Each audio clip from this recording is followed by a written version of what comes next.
ناظرین کی خدمت میں سلام و آداب. آپ دیکھ رہے ہیں وائس آف لداخ. آج جمعہ ہے ستمبر کی 19 اور ربیع الاول کے 26 تاریخ. آج کی تازہ ترین خبروں کو لے کر میں سعید ہاشمی رضوی حاضر. ناظرین سے گزارش ہے کہ تازہ ترین خبروں اور حالات و واقعات سے باخبر رہنے کے لیے ہمارے چینل کو سبسکرائب کریں اور خبریں آخر تک ضرور دیکھیں. آپ دیکھ رہے ہیں آپ کا پسندیدہ news channel voice of Ladakh.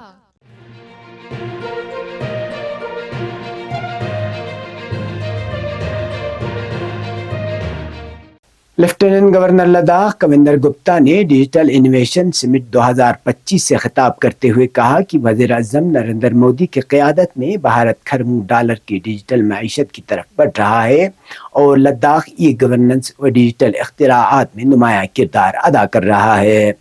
انہوں نے بتایا کہ لداخ میں زمین کے ریکارڈ کی ڈیجیٹائزیشن، آن لائن عوامی خدمات، وہیکل ٹریکنگ اور ملک کے پہلا میڈیکل لیگل ڈیجیٹل سسٹم متعارف کرایا گیا ہے.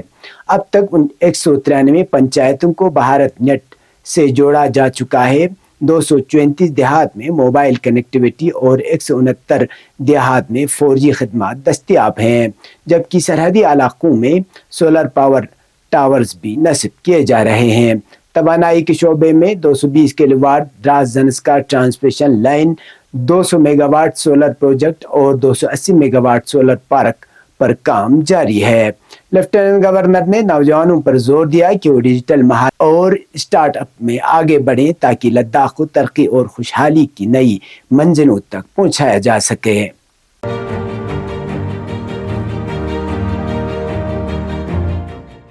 لداخ خود مختار پہاڑی ترقیاتی کونسل کرگل کے کانفرنس ہال میں آج PHE اور آبپاشی و فلڈ کنٹرول محکموں کی ترقیاتی سرگرمیوں کا ایک اہم اجلاس منعقد ہوا. اجلاس کی صدارت ایگزیکٹو کونسلر برائے PHE INFC سیاحت، رینیو، KDA ہاؤسنگ و شہری ترقیات، ہل کونسل کرگل کاچو محمد فیروز نے کی، جبکہ اس موقع پر انتظامی secretary PHE INFC UT Ladakh Rahul Sharma بھی موجود تھے. اجلاس میں سیلاب سے متاثرہ علاقوں میں پانی کی فراہمی و آبپاشی اسکیموں کی مستقل بحالی، پرانی واٹر سپلائی اسکیموں کی بحالی اور فنڈز کی فوری فراہمی پر زور دیا گیا. ایگزیکٹو کونسلر نے جونیئر انجینئر کی شدید قلت اور اضافی اسامی کی ضرورت کی نشاندہی بھی کی. انتظامی سیکرٹری نے یقین دلایا کہ تمام مسائل کو ترجیحی بنیادوں پر حل کیا جائے گا اور فنڈز کے لیے جامع رپورٹ طلب کی گئی. اس کے علاوہ جل جیون مشن اسکیموں کی دیکھ بھال کے لیے 1 سال کے لیے فنڈز فراہم کرنے پر بھی اصولی طور پر اتفاق کیا گیا.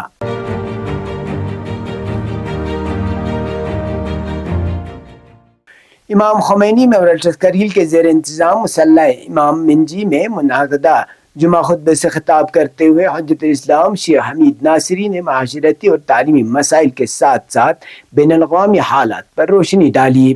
اپنے خطاب میں انہوں نے موجودہ شادی بیاہ میں رائج باز غیر اخلاقی اور فضول رسومات پر سخت اعتراض کرتے ہوئے کہا کہ یہ رسوم نہ صرف اسلامی تعلیمات کے منافی ہیں بلکہ معاشرتی بگاڑ کا بھی سبب بنتی ہے.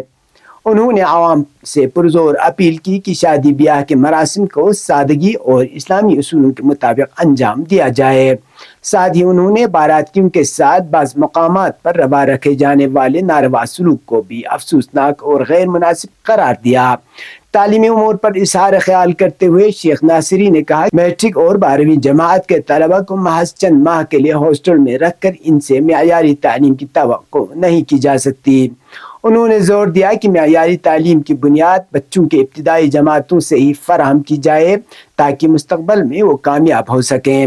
اس سلسلے میں انہوں نے کہا کہ معیاری تعلیم کے فروغ کی ذمہ داری صرف حکومت پر ہی نہیں بلکہ عوام کو بھی اپنی سطح پر اس حوالے سے سنجیدگی کا مظاہرہ کرنا ہوگا. بین الاقوامی حالات پر گفتگو کرتے ہوئے شیخ ناصری نے غزہ میں صہیونی غاصب حکومت کے مظالم اور نہتے فلسطینی عوام پر ڈھائے جانے والے مظالم و بربریت کی شدید الفاظ میں مذمت کی. انہوں نے کہا کہ یہ مظالم انسانیت کے خلاف سنگین جرم ہے. اس موقع پر انہوں نے عوام سے اسرائیلی مصنوعات کی بائیکاٹ کی اپیل کرتے ہوئے کہا کہ یہ ایک اخلاقی و انسانی ذمہ داری ہے جس کے ذریعے فلسطینی عوام کے ساتھ عملی یکجہتی کا اظہار کیا جا سکتا ہے.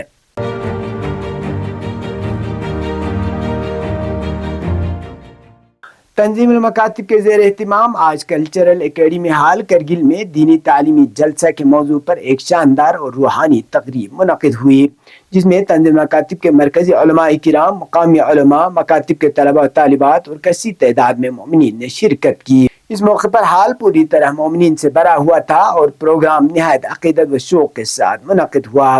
جلسے کے دوران مکاتب کے طلاب نے دینی تعلیمی مظاہرے پیش کر کے حاضرین سے داد و تحسین حاصل کی۔ شعراء حضرات نے منظومات پیش کیں، جبکہ علماء نے اپنے خطابات کے ذریعے دینی تعلیم کی اہمیت اور اس کے اثرات پر روشنی ڈالی۔ اس دینی تعلیمی جلسے میں تنظیم مکاتب کے سیکرٹری حجت الاسلام والمسلمین مولانا سید صفی حیدر، حجت الاسلام مولانا سید حسین جعفر، حجت الاسلام مولانا سید تقی عسکری اور تنظیم المکاتب یوٹی لداخ کے نگراں سیکرٹری سید ہادی شاہ نے خطاب کیے۔ مقررین نے اپنے خطاب میں تنظیم مکاتب کے بانی مرحوم حجت الاسلام والمسلمین سید غلام عسکری کے اس عظیم پیغام پر زور دیا کہ اس قوم کے ہر فرد کو دیندار بنا دو۔ علماء کرام نے کہا کہ دین اور شریعت کی بنیاد تعلیمات کو ہر فرد تک پہنچانا وقت کی اہم ضرورت ہے۔ انہوں نے زور دیا کہ دینی تعلیم کے ساتھ ساتھ معیاری عصری تعلیم بھی ناگزیر ہے تاکہ نئی نسل دنیاوی و دینی دونوں میدانوں میں کامیابی حاصل کر سکے۔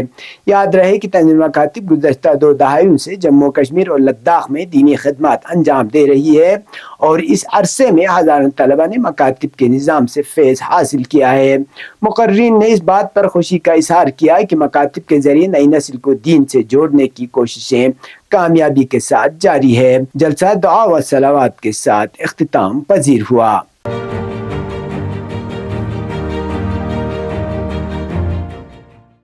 ڈپٹی کمشنر کرگل راکیش کمار نے چیف ایجوکیشن آفیسر سونا موچک اور دیگر افسران کے ہمراہ زنسکار زون کے متعدد سکولوں کا دورہ کیا۔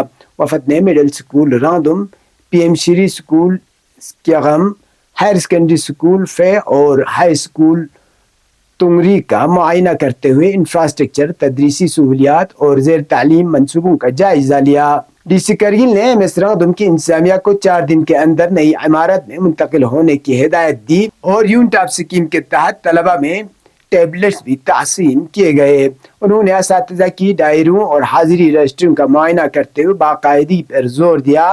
ہائر سیکنڈری سکول فے میں وی ایم بروشر بھی جاری کیا گیا تاکہ طلبہ کو سائنسی مقابلوں میں حصہ لینے کی ترغیب دی جا سکے۔ ڈی سی نے زور دیا کہ معیاری تعمیر بروقت مکمل ہو تاکہ طلبہ کو بہتر تعلیمی ماحول فراہم کیا جا سکے۔ اب پیش قومی اور بین الاقوامی خبریں۔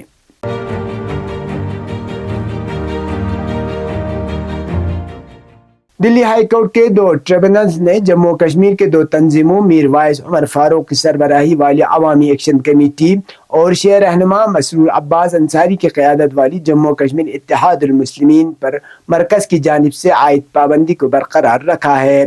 جج سچن دتہ کی سربراہی والے دونوں ٹریبونلز نے مشاہدہ کیا کہ حکومت کی جانب سے پیش کی گئی شہادت اور مواد کی بنیاد پر ان تنظیموں کو غیر قانونی قرار دینے کے لیے کافی ثبوت موجود ہیں۔ وزارت داخلہ نے ان دونوں تنظیموں پر پابندی عائد کرتے ہوئے کہا تھا کہ یہ جماعتیں غیر قانونی سرگرمیوں میں ملوث ہیں جو ملک کی سالمیت، خود مختاری اور سلامتی کے لیے نقصان دہ ہے۔ وزارت نے الزام عائد کیا تھا کہ ان جماعتوں کے رہنما اور کارکن غیر قانونی سرگرمیوں کے لیے فنڈز جمع کرنے، علیحدگی پسندی اور دہشت گردی کی پشت پناہی میں شامل رہے ہیں۔ حکومت نے مزید کہا کہ ان گروپوں کے ارکان نے بھارت کے آئینی ڈھانچے کی توہین کی ہے اور لوگوں کو علیحدہ پسندی پر اکسانے، اسلحہ کے استعمال کی ترغیب دینے اور حکومت کے خلاف نفرت کو فروغ دینے میں کردار ادا کیا۔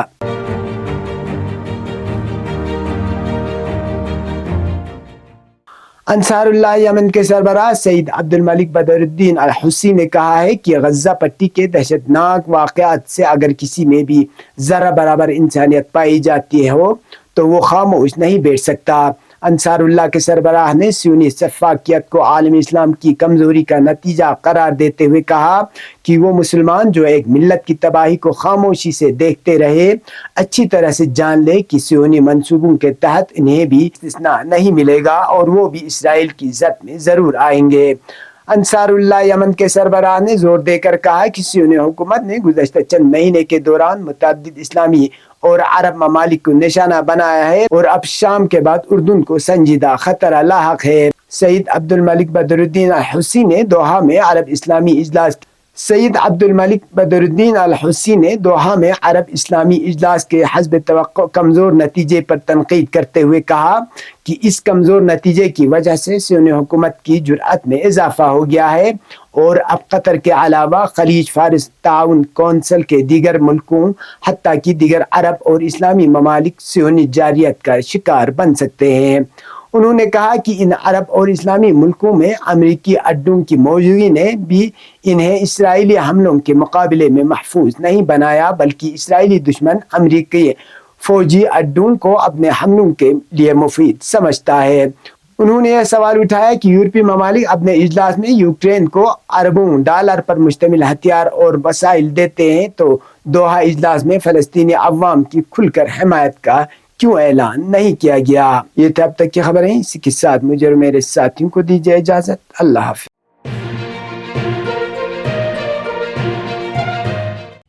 مقامی، قومی اور بین الاقوامی خبروں سے باخبر رہنے کے لیے چینل کو لائک، شیئر اور سبسکرائب کریں، ساتھ ہی بیل آئیکن دبانا نہ بھولیں۔